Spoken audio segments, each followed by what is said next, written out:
आकाशवाणी भोपाल से प्रस्तुत हैं प्रादेशिक समाचार।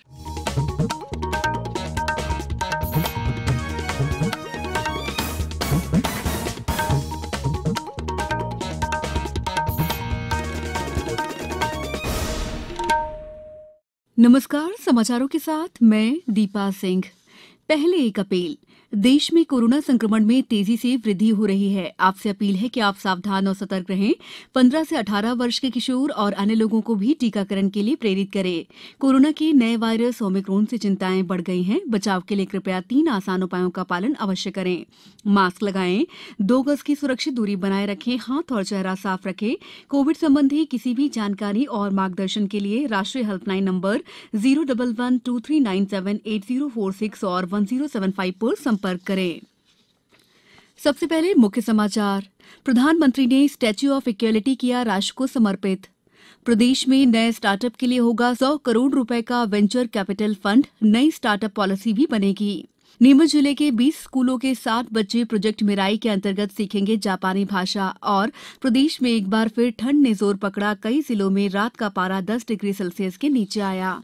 अब समाचार विस्तार से। प्रधानमंत्री नरेंद्र मोदी ने आज हैदराबाद के शमशाबाद के निकट मुंशीताल में स्टैच्यू ऑफ इक्वलिटी राष्ट्र को समर्पित किया। 216 फीट ऊंची ये प्रतिमा सदी के संत रामानुचार्य की है, जिन्होंने धर्म, जाति और नस्ल सहित जीवन के सभी पक्षों में समानता पर बल दिया। प्रधानमंत्री ने इससे पहले पतंचेरू में अंतर्राष्ट्रीय अर्धशुष्क उष्णकटिबंधीय फसल अनुसंधान संस्थान इकरिसेट के स्वर्ण जयंती समारोह का शुभारंभ किया। इस अवसर पर उन्होंने पादप संरक्षण पर संस्थान के जलवायु परिवर्तन अनुसंधान केंद्र और तीव्र उत्पादन उन्नति सुविधा का उद्घाटन किया। उन्होंने संस्थान की 50वीं वर्षगांठ समारोह पर एक डाक टिकट भी जारी किया। मुख्यमंत्री शिवराज सिंह चौहान ने आज मौलाना आजाद राष्ट्रीय प्रौद्योगिकी संस्थान भोपाल द्वारा आयोजित स्टार्टअप एक्सपो का शुभारंभ करते हुए बताया कि मध्य प्रदेश में नई स्टार्टअप पॉलिसी बनाई जा रही है। उन्होंने कहा कि नए स्टार्टअप के लिए हम 100 करोड़ रुपए का वेंचर कैपिटल फंड स्थापित कर रहे हैं। जिन बच्चों के पास इनोवेटिव आइडियाज हैं, उस फंड से उनको मदद करेंगे। जल्दी हम ग्लोबल स्टार्टअप इन्वेस्टर्स समिट का आयोजन भी करेंगे। मुख्यमंत्री ने बताया कि मध्य प्रदेश में लगभग 1800 स्टार्टअप स्थापित हो चुके हैं। इनमें 40% बेटियों बहनों ने स्थापित किए हैं। मुख्यमंत्री शिवराज सिंह चौहान ने आज निवास पर नई दिल्ली में आयोजित गणतंत्र दिवस परेड में भाग लेने वाले एनसीसी कैडेट्स को सम्मानित किया। इस अवसर पर श्री चौहान ने बताया कि मध्य प्रदेश में एनसीसी का और विस्तार किया जाएगा।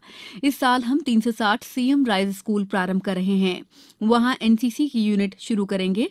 उन्होंने कहा कि इसके लिए जरूरी पदों पर भर्ती और शूटिंग अकादमी में ट्रेनिंग संबंधित व्यवस्थाएं भी करेंगे।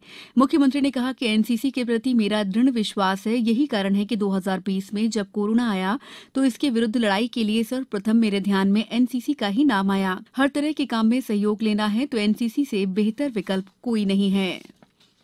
प्रदेश के माध्यमिक शिक्षा मंडल से संबद्ध सभी विद्यालयों की कक्षा 10वीं और 12वीं के विद्यार्थियों को मौजूदा शैक्षणिक सत्र की परीक्षाओं के लिए आवेदन करने का अंतिम अवसर दिया गया है। इच्छुक सभी विद्यार्थी कल 6 फरवरी तक निर्धारित विलंब शुल्क के साथ परीक्षा आवेदन कर सकेंगे। माध्यमिक शिक्षा मंडल ने ऑनलाइन आवेदन पत्र भरने के लिए निर्धारित शुल्क 900 रुपए और विलंब शुल्क 10,000 रुपए निर्धारित किया है। इसी तरह प्रदेश में संचालित अशासकीय माध्यमिक और उच्चतर माध्यमिक विद्यालय 11 फरवरी तक विलंब शुल्क 20,000 रुपए के साथ मान्यता नवीनीकरण का आवेदन कर सकेंगे।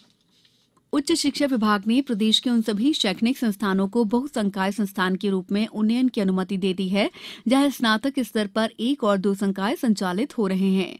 प्रदेश में कुल 135 एक संकाय और 114 2 संकाय संचालित शासकीय महाविद्यालय हैं। राज्य सरकार द्वारा प्रथम चरण में 50 महाविद्यालयों का बहुसंकाय संस्थान के रूप में उन्नयन करने के लिए डीपीआर तैयार कर वित्त विभाग को भेजा गया है। समाचारों में वक्त है ब्रेक का। कोविड-19 से बचाव और सुरक्षित रहने के 3 उपाय। मास्क लगाएं, 2 गज दूरी है जरूरी, सुरक्षित दूरी रखें, हाथ और मुंह साफ रखें। ब्रेक के बाद समाचारों में आपका एक बार फिर स्वागत है। नीमच जिले के जावद विकासखंड की 20 हायर सेकेंडरी शालाओं के 60 बच्चों का चयन प्रोजेक्ट मिराई के अंतर्गत जापानी भाषा सीखने के लिए हुआ है। इसका शुभारंभ प्रदेश के सूक्ष्म, लघु और मध्यम उद्यम विज्ञान और प्रौद्योगिकी मंत्री ओम प्रकाश सकलेचा ने आज वर्चुअल बैठक के माध्यम से किया। प्रोजेक्ट मिराई के अंतर्गत जावद विकासखंड के 200 विद्यार्थियों का चयन किया गया था, जिनका कौशल परीक्षण इंफोसिस द्वारा ऑनलाइन किया गया। बाद में मेरिट के आधार पर 60 बच्चों का चयन किया गया। इन बच्चों को 7 फरवरी से प्रतिदिन 2 घंटे का ऑनलाइन और ऑफलाइन प्रशिक्षण देकर जापानी भाषा सिखाने का कोर्स करवाया जाएगा। कोर्स के बाद पात्र बच्चों को स्नातक की पढ़ाई के लिए जापान जाने का अवसर भी प्राप्त होगा। Project Mirai Infosys, Springboard और निर्माण संगठन के सहयोग से जावद क्षेत्र में पायलट प्रोजेक्ट के रूप में लागू किया गया है।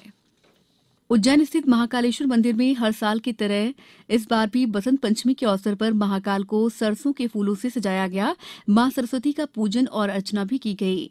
भगवान महाकाल को दूध, दही, शक्कर और जल के साथ सरसों के फूलों से भी स्नान कराया गया। बसंत उत्सव पर महाकाल में श्रद्धालुओं के लिए गर्भगृह से प्रवेश भी प्रारंभ हुआ। देवास जिले के खातेगांव में बसंत पंचमी के अवसर पर प्रभात फेरी निकाली गई। खंडवा के श्री नीलकंठेश्वर शासकीय स्नातकोत्तर महाविद्यालय में बसंत पंचमी के मौके पर वीर वसंतोत्सव कार्यक्रम का आयोजन किया गया।